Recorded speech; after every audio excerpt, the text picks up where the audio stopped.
This week's parasha is Parashat Bereshit. We have a description of the creation of man. The Torah says, "B'tzelem Elokim asa et Adam."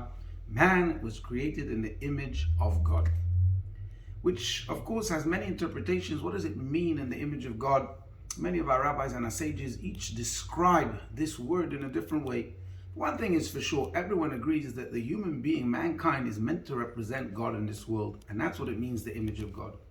And yet, it's so bothering to think about what we saw this past Saturday, the barbaric act, that we ask ourselves, if we are meant to be B'tzelem Elohim, in the image of God, how did these people do this thing? How can there be people that there's no connection between them and God and they don't represent God at all? What happened to B'tzelem Elohim asa et Adam? In God's image, man was made.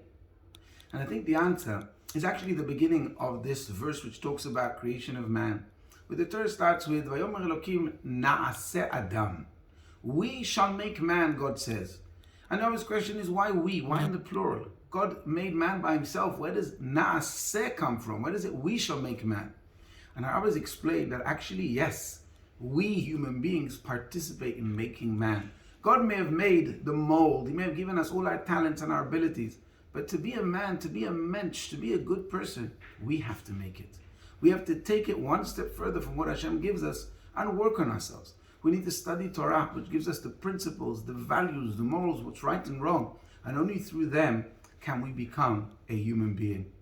So if we need a reminder of how easy the slippery slope is going from B'tzelem Elohim, being in the image of God, to, God forbid, B'tzelem of monsters, the image of terrible things, we must remember Na'aseh Adam. It's in our hands if we're going to be good or bad. Let's remember this. I think this week gave us a very strong reminder of how much power we have in our hands and what free choice we have to choose between right and wrong. Shabbat Shalom.